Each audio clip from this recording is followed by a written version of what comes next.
it's getting to watch together. You know, we're Zach Fox fans here on the channel.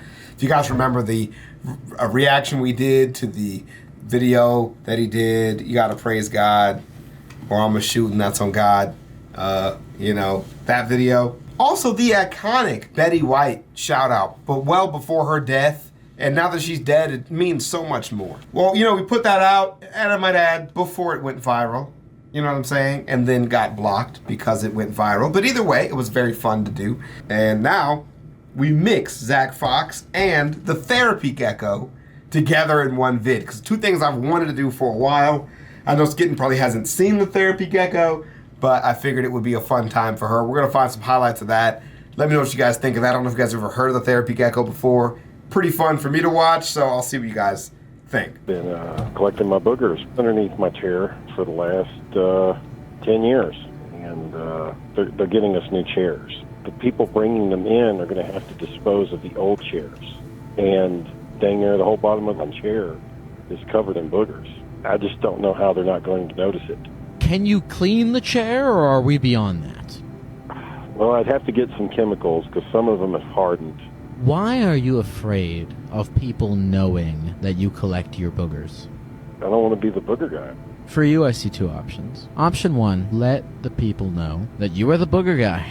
Dive into your worst nightmare, get used to the water, right, and realize it's not that bad. So bad after all. Yeah. Or replace the chair yourself, hiding the fact that you are the booger guy to anyone except yourself. I think I'm going to go with option two. I'm telling you. Maybe I should just watch a full one and then cut it close, man, because this is incredible. We have a treat. I'm going to talk to two callers at once. It will be revealed soon why. Devin? Yes. I wanted to talk to you about losing my left nut. Well, Devin, I'm going to put you on hold real quick. Yeah, no problem. Hey, is this Tommy? This is Tommy. What is it that you would like to talk about today? I am 28, and I have one testicle. Tommy, I have a caller on the other line who also only has one testicle. My nipples are lactating with excitement right now. Devin, this is Tommy. Both of you guys only have one testicle. What's up, Tommy? How are you, brother? My one nut fam. One quick question. Do you have the left or the right one? I have the left one. Dude, I have the right one. Is it small? Because mine's tiny. Ain't nothing wrong with that. When it gets cold, that thing shrivels up smaller than you've ever seen it. Dude, look at his face. He's just stoic in this, man. I love you. We have a treat. I work for a bank. I may or may not be on the clock. What room in the bank would you be in where you can take a phone call? The utility closet. How often do you use this space as a escape from your job? Pretty often, if I have an important call, such as this. Have you ever been walked in on taking a call in the utility closet? I have. It's pretty awkward at first, but I kind of just put my finger up and then explain I'm on a call. See, here's what I think is the danger. Your coworker is going to see you taking a personal call in the utility closet, and then they are going to get the idea, to do I it. should start taking They're my gonna personal do it. calls in the utility closet. And then utility closet time becomes a scarce resource. Yeah. Exactly. I really hope that nobody takes my utility closet. That would be disappointing. Therapy gecko. Liz, it says here that you have a habit of stealing plants off of your college campus grounds and then gifting them to your professors. That's not a problem. No, it's not. It's actually really wonderful. I'm a biology major. I love plants so much. So whenever I see a biology professor who does not have a plant in their office, I just borrow a plant from campus and transfer it. Steal. I think that by stealing from someone like a large university, you're actually creating jobs because the absence of the foliage will cause them to hire more landscapers. And the delight that you're causing your professors to experience is more important than any sort of financial loss your college could take. Thank you. I like that justification, actually. Liz, it says here... He just, like, goes with it. All right. I'm getting a phone call from my dad right now. Do you want to take it? Can we listen to it? Put him close to the mic. Hey, Dad, you're on speakerphone with the Gecko right now. to leave in 5 minutes. I don't have time for this nonsense. Oh, okay. All right. We'll be. Gecko, you can tell the Gecko to get you an Uber ride home if you're not here in the next 5 minutes. I've given you guys plenty of time. Wow. That's Mad Dad in the car talk right there. Anyways. Well, he sounds nice. He doesn't always sound like that. I'm. He doesn't hit you, does he? No, he does not hit me. All right. So you're fine. I'm fine. He doesn't hit you, does he? Vincent, Genuine it says concern. here that you tend to go after girls who are already taken by close friends of yours. Okay, that's dangerous. Yeah, it's been a problem for a while now, but it feels like I can't stop it. Sounds like you might be an asshole, Vincent. One time it was prom, and I was going with a close friend of mine and this girl, and my friend got completely wasted. And while I was trying to take care of him, I was also talking to his girlfriend at the same time, put him to bed, and then we kind of, No, I don't know, Vincent. What happened? I mean, I'm a big fan of it. Vincent, you're an asshole. Your friend got blacked out, and you blew his girlfriend's ass out on prom? Benny, what are you supposed to do on prom night? Like, What do you mean you're supposed to be a good friend? You're not supposed to f*** your best friend's girlfriend up the ass? Vincent, it says here that...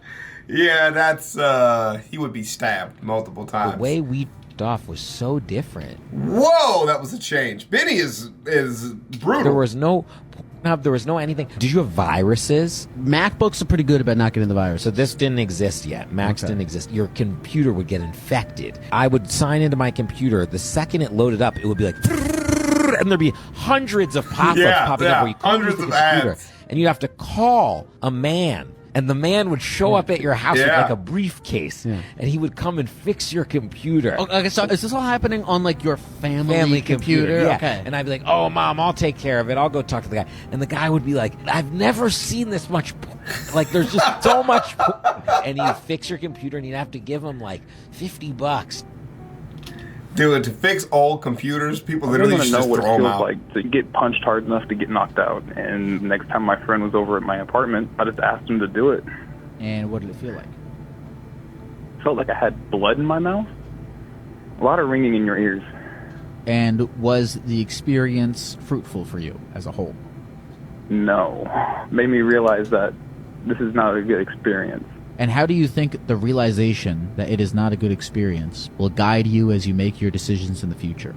Well, I still feel like I want to do more stuff like that in the future because it felt like it was good to learn in case I need to get punched in the face. What else are you planning to try?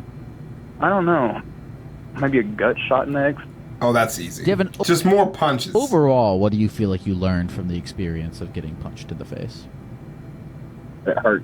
I was in third grade. I had this friend. He wasn't the sharpest tool in the shed, I guess. This one time, I saw this hand sanitizer, and I was like, "Hey, Pete, hand sanitizer is really for your eyes." And he's like, "What?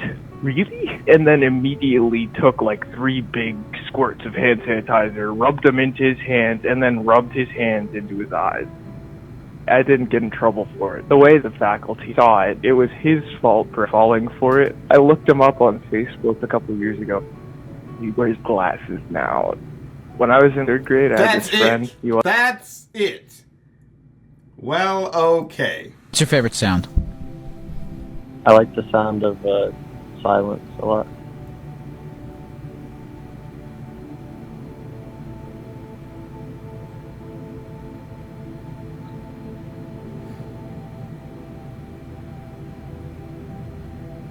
What's your favorite sound? Queen! Alright, fucking son of a bitch.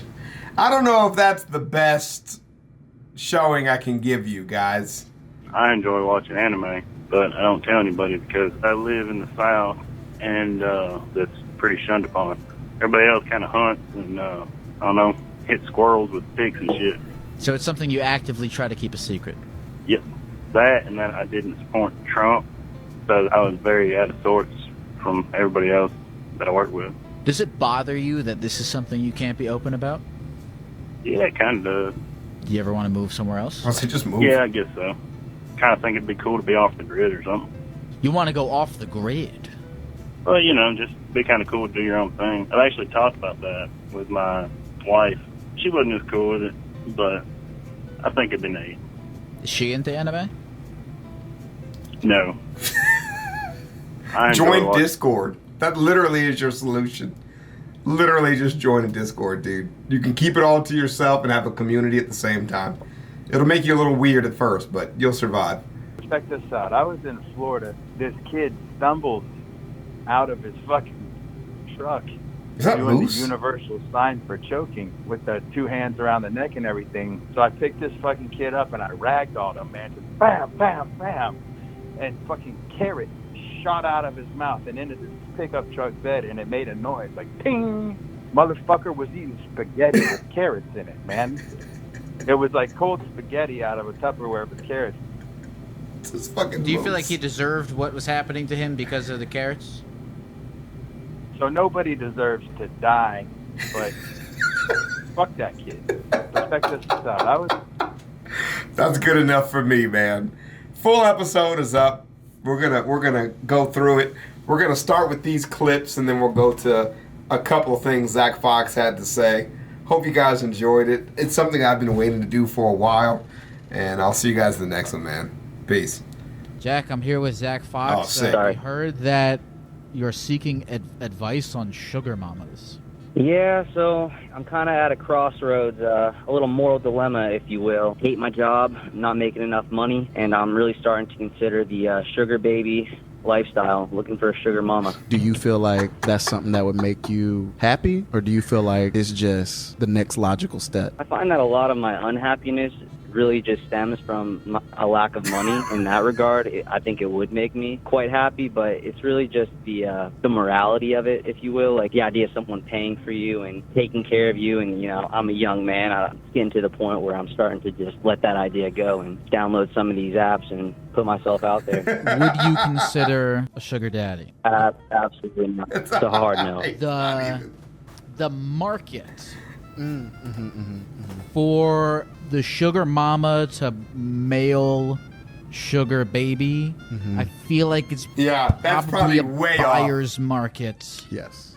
It might be a little bit more difficult to find a sugar mama than a sugar daddy. How would you describe your build? I'm 23. I work out literally every day. Always get some abs in. I think I have a decent personality, and I'm optimistic. There's a couple different apps. There's Seeking Arrangements, Cougar, a couple other ones. I'm fully on board. You guys are on board. You don't think it's a weak move on my part? And I get what you were saying earlier about, you know, the independence and all of that stuff, but, you know, we're just in different times, man. A couple decades, the only place you're gonna see that kind of like patriarchal shame around not being the independent, strong breadwinner that your dad told you you're supposed to be. That's some Mad Men shit.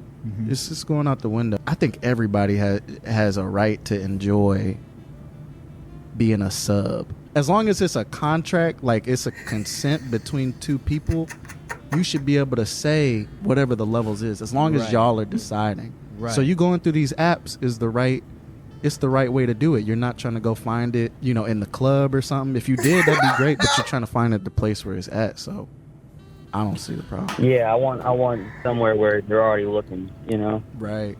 You said you don't want to feel weak. Do you feel ashamed about being a sub type in a do you feel shame about being the non-dominant in a relationship?